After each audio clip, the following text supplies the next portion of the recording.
بسم اللہ الرحمن الرحیم۔ السلام علیکم طلباء و طالبات۔ آکسفورڈ اسلامک سائنٹیفک اسکول سے میں جماعت دوم کی اردو کی ٹیچر آپ سب سے مخاطب ہوں۔ آج جماعت دوم آہنگ اردو نصابی سلسلے کی دوسری کتاب کا پہلا لیکچر آپ کو دیا جا رہا ہے۔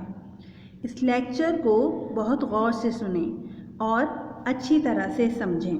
تو پھر شروع کرتے ہیں آج کا لیکچر۔ آہنگ اردو کتاب کا صفحہ نمبر 2 کھولیں۔ ٹھیک، سبق نمبر 1 نکالیں، حمد۔ سب سے پہلے ہم خاکہ تیار کریں گے۔ خاکہ تیار کرنے کے لیے صفحے کے اوپر ایک خط کھینچیے، خط یعنی کہ لائن۔ مرکز میں لکھیے جماعت کا کام۔ کیا لکھنا ہے؟ جماعت کا کام۔ اور بائیں طرف تاریخ تحریر کریں گے۔ تاریخ یعنی کہ ڈیٹ۔ جی بالکل اسی طرح جیسے آپ کو نظر آ رہا ہے۔ اب ہم نظم حمد کی بلند خوانی یعنی کہ اسے اونچی آواز سے پڑھیں گے۔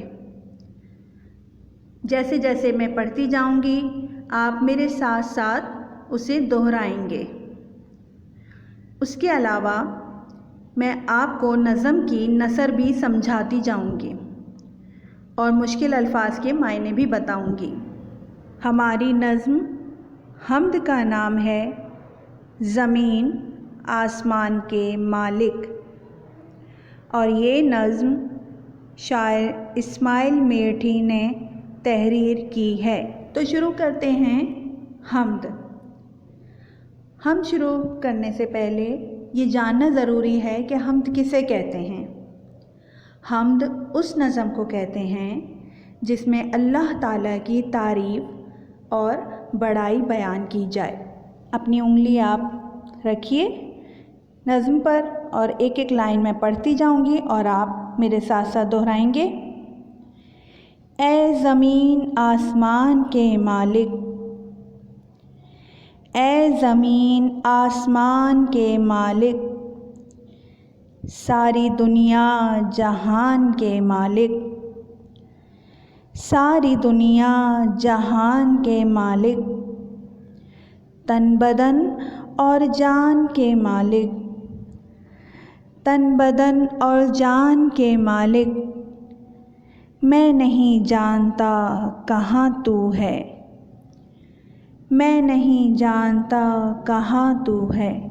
اب اس میں جو مشکل لفظ ہے وہ ہے جہان، دوسرے مصرعے میں ہے۔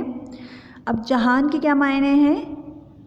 کائنات، پوری کائنات جو ہے اس کو ہم جہان کہتے ہیں۔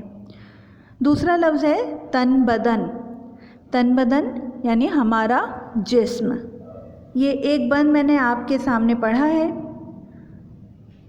اس بند میں شاعر فرماتے ہیں کہ اے اللہ، تو ہی زمین آسمان اور ساری کائنات کا مالک ہے، ہمارے جسم اور جان کا مالک ہے۔ ہم نہیں جانتے تو کہاں ہے، لیکن تو سب جانتا ہے، تجھے سب خبر ہے۔ بے شک اللہ ہر جگہ موجود ہے۔ اگلا بند میں پڑھتی ہوں اب۔ روز سنتا ہوں سب سے تیرا نام، روز سنتا ہوں سب سے تیرا نام، تو بناتا ہے سب کے بگڑے کام، تو بناتا ہے سب کے بگڑے کام، تو ہی دیتا ہے رات دن آرام، تو ہی دیتا ہے رات دن آرام، جانتا ہوں کہ مہرباں تو ہے، جانتا ہوں کہ مہرباں تو ہے۔ اس بند میں 3 مشکل الفاظ ہیں۔ سب سے پہلے بگڑے۔ بگڑے کے معنی ہیں خراب۔ پھر ہے آرام۔ آرام کے معنی ہیں سکون۔ اس کے بعد ہے مہرباں۔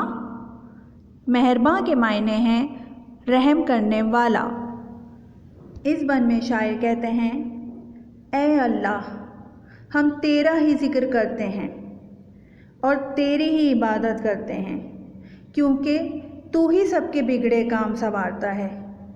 اے اللہ، ہم تجھی سے مدد مانگتے ہیں کیونکہ تو ہی ہماری مشکلوں کو آسان کرتا ہے، اور ہم سب جانتے ہیں کہ تو سب سے بڑا مہربان اور رحم کرنے والا ہے۔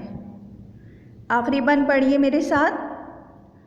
ندی نالے پہاڑ اور میدان، ندی نالے پہاڑ اور میدان، پھول پتے درخت اور حیوان، پھول پتے درخت اور حیوان، تیری کاریگری کے ہیں یہ نشان، تیری کاریگری کے ہیں یہ نشان، ہم نے مانا کہ بے نشاں تو ہے، ہم نے مانا کہ بے نشاں تو ہے۔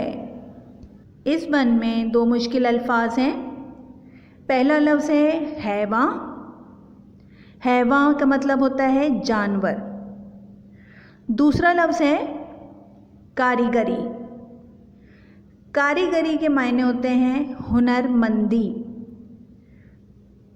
مطلب کسی بھی کام میں مہارت حاصل ہونا، ماہر ہونا۔ اس بند میں شاعر نے اللہ تعالیٰ کی کچھ نعمتوں کا ذکر کیا ہے، جن میں ندی، نالے، پہاڑ، میدان، پھول، پتے، درخت، حیوان یعنی جانور، یہ سب نعمتیں دیکھ کر ہم اندازہ لگا سکتے ہیں کہ کوئی بھی انسان یہ سب چیزیں پیدا نہیں کر سکتا۔ یہ صرف اللہ ہی کا کام ہے۔ یہ پوری دنیا، پوری کائنات جو ہمیں نظر آ رہی ہے، یہ کوئی انسان نہیں بنا سکتا۔ یہ صرف اور صرف اللہ تعالیٰ ہی پیدا کر سکتا ہے، اللہ ہی بنا سکتا ہے۔ تو اسی لیے ہم مانتے ہیں کہ اللہ ہر عیب سے پاک ہے، اللہ ہی سب کا خالق ہے، مالک ہے۔ اسی لیے ہم اللہ تعالیٰ کی حمد کرتے ہیں، اس کی تعریف کرتے ہیں اور الحمدللہ کہتے ہیں، کیونکہ تمام تعریفیں اللہ تعالیٰ ہی کے لیے ہیں۔ اردو آہنگ کا پہلا لیکچر یہاں ختم ہوا۔ آپ کے سامنے آپ کا ہوم ٹاسک ہے۔ ہوم ٹاسک میں آپ نظم کو پڑھیں گے اور اچھی طرح یاد کریں گے۔ اپنا اور اپنے گھر والوں کا خیال رکھیے، باہر نکلنے سے گریز کیجیے۔ اللہ حافظ۔